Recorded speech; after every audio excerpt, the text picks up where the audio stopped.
if I can do my French. Bienvenue. That's it. I'm done. Yeah, that's all I know. So I don't need to translate then. You can. You're good. You're good. That's the only word. I Googled it yesterday. I'm like, okay, how does that go? So welcome to Jer-Z-Boys. This dairy was originally a Holstein dairy, converted to Jersey's late 1980s. Was the very first herd in this county to switch over to Jersey's. Was picked on, laughed at by all of the neighbors. But now as you drive around, every neighbor in the county has cows from here.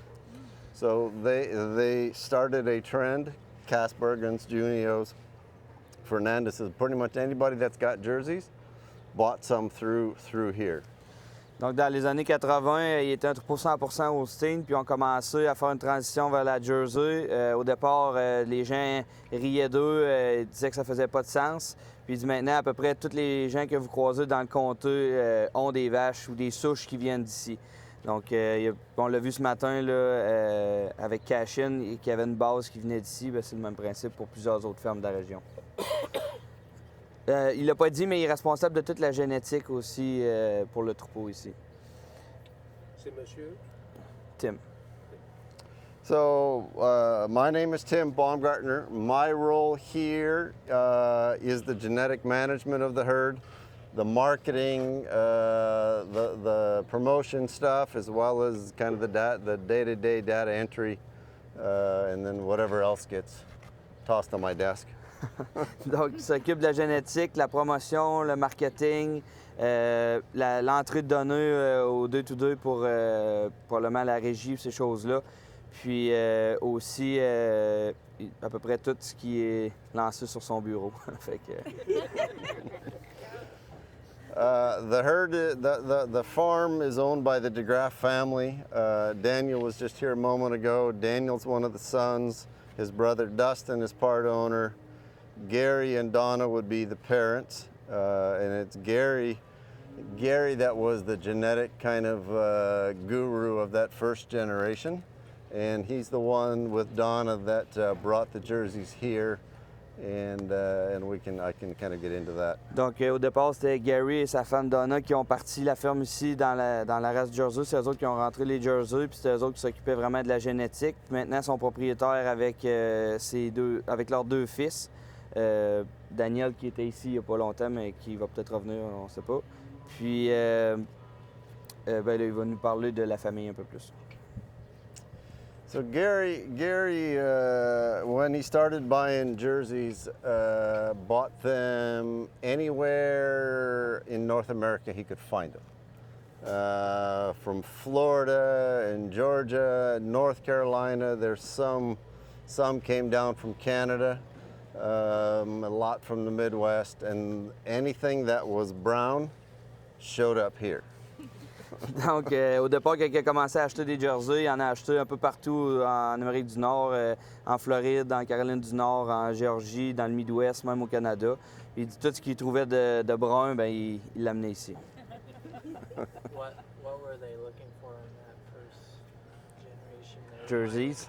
Jerseys, anything brown. Their goal was they wanted to get away from the high flow, low component, just the inefficient, the whole Holstein thing, and the whole efficiency with the jerseys and everything was kind of we're going into it blind because nobody knew at that point. So.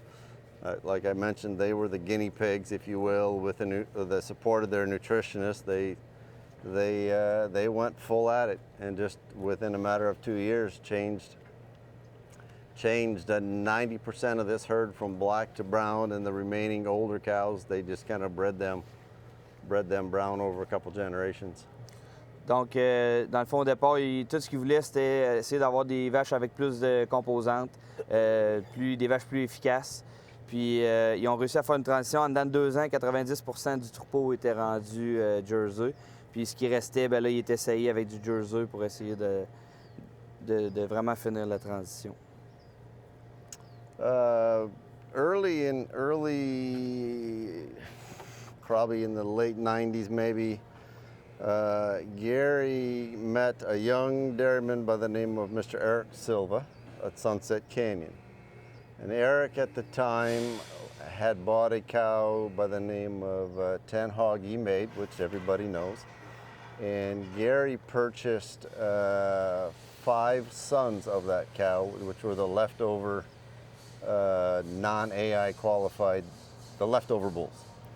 Donc, le propriétaire, il avait rencontré Eric Silva de Sunset Canyon, puis il a acheté 5 taureaux qui n'avaient pas été pris par les centres d'insémination de cette ferme-là, puis il les a apportés ici. One of those bulls was a bull by the name of Sunset Canyon Apparition, which went on to Gen X. Another bull was Sunset Canyon Maximum, who went on to become the #1 JPI bull in the U.S. Donc, parmi ces taureaux-là, il y a un taureau qui est allé chez Genex, puis un taureau Maximum qui est devenu le taureau numéro 1 sur le GPI aux États-Unis. So Gary, because of the success of those bulls, then began to just line breed these cows. And so there's basically five generations of made blood stacked in the base herd of what you see here today. So the components are like rock solid. Donc, pour les 5 premières générations, il a fait beaucoup de line breeding. Donc, il a recroisé les familles des descendances de ces 5 taureaux-là pour être capable de fixer vraiment les critères de composantes. Puis il dit donc, aujourd'hui, la base du troupeau, les composantes qui sont vraiment fixées parce qu'il a fait du line breeding. What would be the percent of the components now? So we just that was my next perfect timing. So we just tested Thursday, Friday. 4,558 cows were on test that day, averaged 5.5 fat and a 4.2 protein. 4500 vaches ont été contrôlées la semaine passée, puis ils étaient à 5,5 de gras puis 4,2 de protéines. Donc, c'est là les composantes dont il parlait. Le cheese patente, là, ça So The- Suppose how many the cheese minute is around what? Their cheese made on them today? Their components, like the components on Maximum yet today, like his fat test is 0.34 and his protein test is like 0.14, but he's probably minus 1,200 and some odd pounds. So, I mean, they're still, for what they are, they're still plus fat for sure, but it's interesting because when I started full-time then 7 years ago, and you start studying what Gary had built, my job was easy. All I had to do was add water. So, Add some fluid. yep. So Donc, what are you using nowadays then? So do you want to? Ben, ce qu'il disait, c'est qu'une des choses, quand il a repris le rôle de manager de la génétique, c'était facile pour lui parce que tout ce qu'il y avait, c'était de ramener du volume de lait. Les composantes, ils les avaient déjà vraiment dans le troupeau. Donc là, il va parler un peu de qu'est-ce qu'il utilise, qu'est-ce qu'il regarde comme sélection. Well, what's the average production of the cows? So on test day, the average milk, raw milk, if you will, was 57 pounds. The energy corrected milk was 77 point something. Donc, il était à 53? 57? 57. Donc, 57 livres de lait en moyenne. Mais en lait corrigé, ça ramenait à 77, 78, something like 77 that. Yeah. livres de lait corrigé. You asked about the bulls we're using today. So my goal, the goal for me has been to not lose what Gary had built, but just add more flow to that. So for me, bulls still need to be positive on their components, both fat and protein percent. The higher the protein percent, the better. The fat is so crazy high here that we can let that just kind of float, but it doesn't move. I think I'm starting into the second, third generation of the breedings that I've done, and these components just, they don't move, but the milk keep coming up. Donc, sur quoi il sélectionne, c'est vraiment les composantes puis le lait. Les composantes, il veut des composantes positives pour ne pas perdre ce qu'il y avait déjà d'acquis, mais augmenter le lait. Donc, puis s'il peut, il va mettre de l'emphase sur la protéine. Puis comme il y a déjà vraiment beaucoup de gras dans la base génétique, il peut se laisser aller. C'est pas des taureaux négatifs, mais il peut baisser un peu ses critères en termes de gras. Puis il disait qu'il est rendu à la 3e génération de croisement que lui, il a fait. Puis, il n'a pas descendu, les composantes n'ont pas descendu, même s'il prend des taureaux pas nécessairement plus forts en gras, mais vraiment avec plus de lait. Le lait monte, puis les composantes sont fixées. Donc, c'est un avantage pour eux. Through my work here, one of Gary's passion, obviously, with maximum and apparition, then was to continue sending bulls to AI. And marketing genetics. So we're fortunate that we've probably sent 20 some bulls to AI.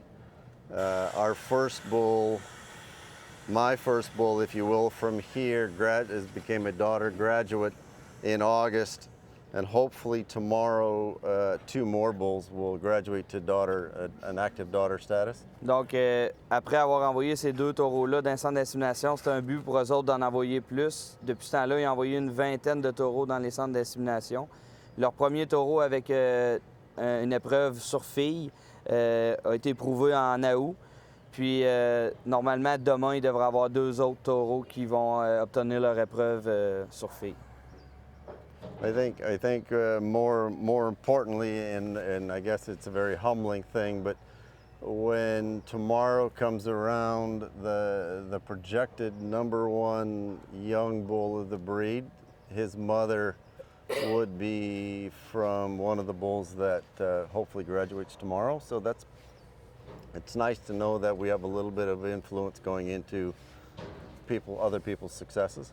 Un des taureaux qui est attendu pour être le numéro 1 demain, des jeunes taureaux qui est attendu pour être un numéro 1 demain, sa mère, c'est une descendante d'un des taureaux qui vient d'ici. Donc, c'est une fierté pour eux autres d'avoir un peu de leur génétique là, qui performe à travers l'industrie. What's the name of this young bull that's coming out tomorrow?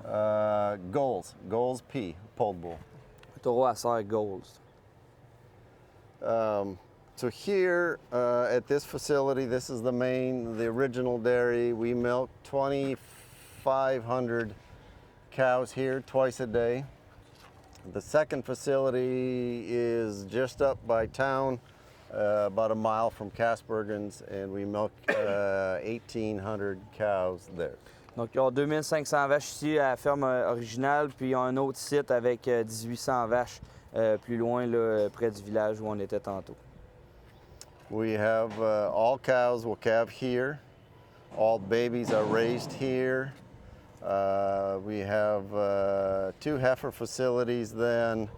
One is about 20 miles that way, where most of there's probably 1,500 Jersey heifers there.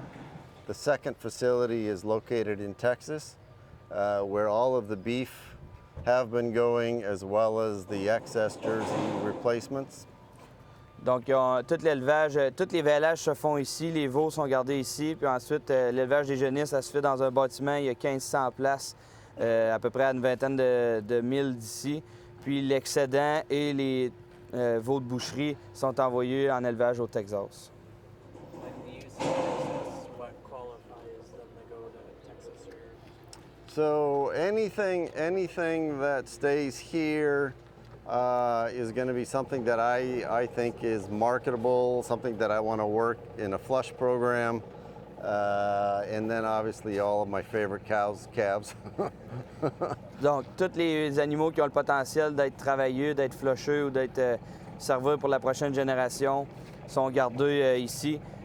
Puis tous les veaux de leurs vaches préférées, ces choses-là, c'est gardé ici. Puis c'est vraiment l'excédent qui va là-bas. So everything is genotype? 20, probably 20%. Okay. We don't test them all. I don't see any value in testing the lower end ones. The results still going to be the same. Ils testent le 20% supérieur des veaux pour la génomique. The nice thing about the Texas facility for us is it opened a opportunity for us to market replacement heifers to eastern USA, as well as allowed us to send heifers to 6 different countries. Donc, l'avantage d'avoir un site d'élevage au Texas, c'est que ça leur a permis d'avoir un marché de femelles dans l'est du pays. Puis aussi, ça leur a permis d'exporter des femelles dans 6 pays différents à partir de leur location du Texas. Everything because of the use of sexed semen, so 2 services of sexed semen on all of the heifers, and then probably 20% of the milk cows. And then the rest of the milk cows are either going to be a Jersey embryo, an Angus embryo, or Angus semen. Donc, toutes les femelles, puis 20%, toutes les taures, puis 20% des vaches ont 2 saillies de sexées. Puis toutes les autres ont soit des embryons Jersey, des embryons pur sang Angus ou des saillies Angus. Obviously, the goal is we want brown-hided females and black-hided males. Donc, ils veulent avoir des femelles brunes puis des taureaux noirs. I don't know what else they. So, there's no usage of any conventional semen. Very little. Donc, pratiquement pas d'usage de semences conventionnelles. How many cows or heifers you work with for flushing or IVF or? So everything, I would say 90% of the ones we work with are IVF. We actually built a lab, converted an old flat parlor there to an IVF lab, which you're welcome to go walk through if you want. I would say we do anywhere from 4 till 10 every other week. Donc, ils font entre 4 et 10 donneuses en IVF à toutes les 2 semaines. Puis, ils ont fait un laboratoire pour faire du IVF directement ici à la ferme. What's the percentage of herd that's getting embryos implanted to them versus sex?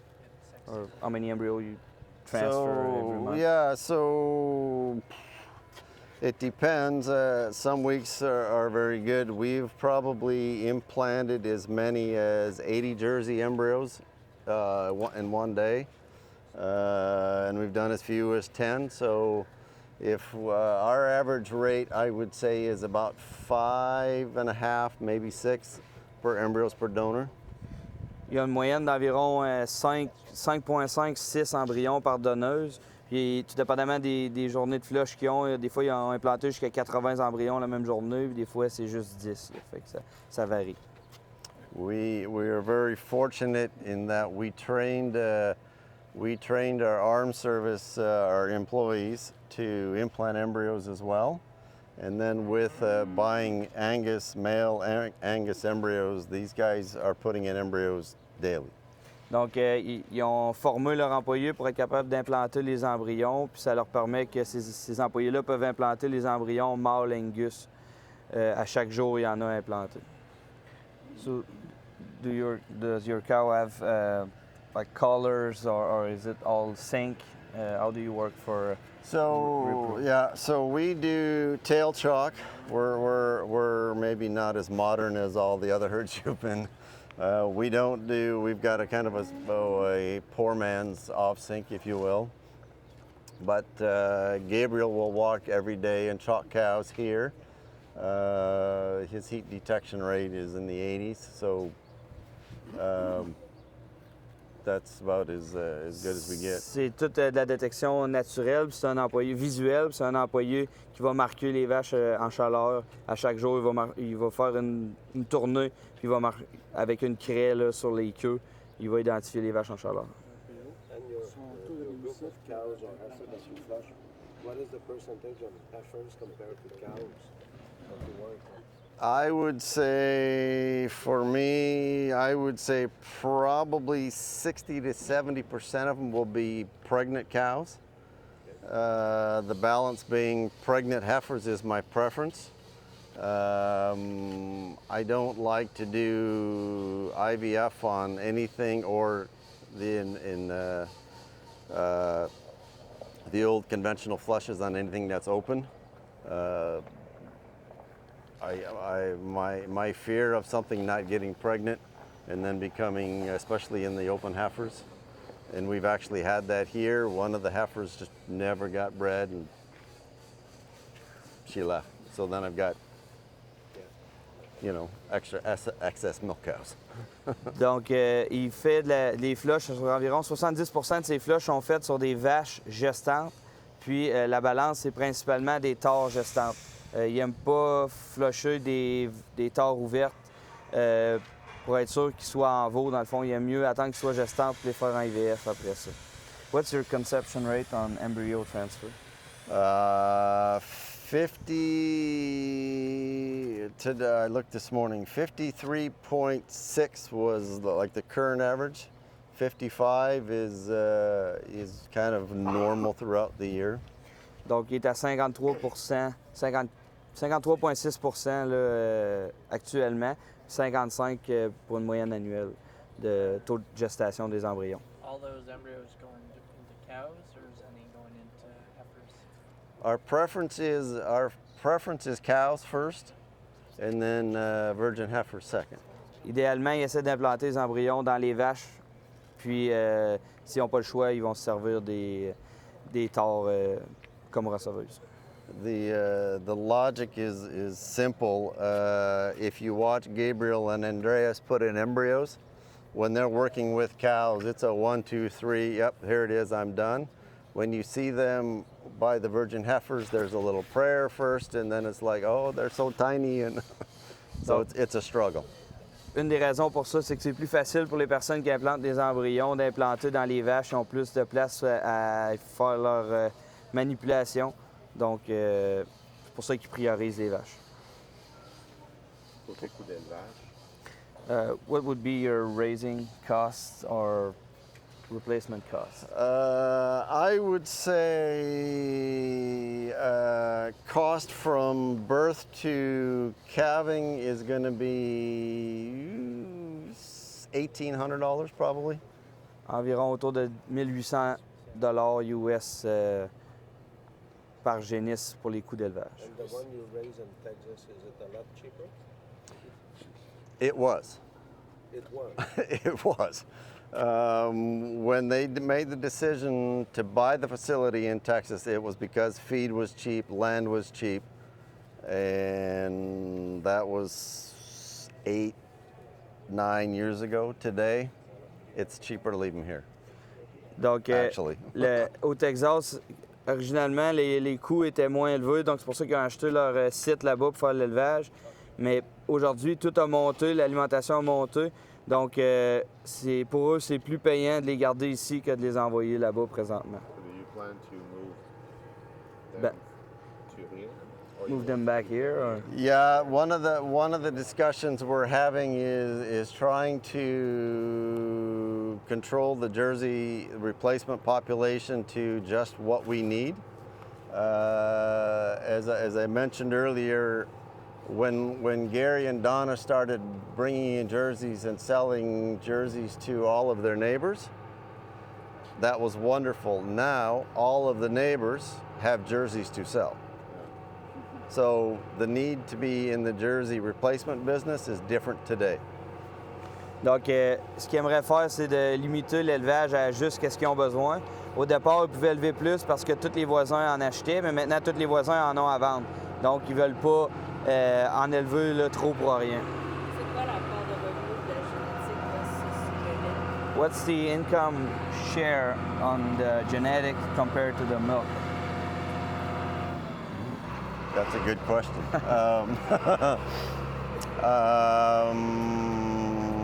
I don't know that answer. I would have to look, but one of the nice thing about I don't know where he thinks he's going, but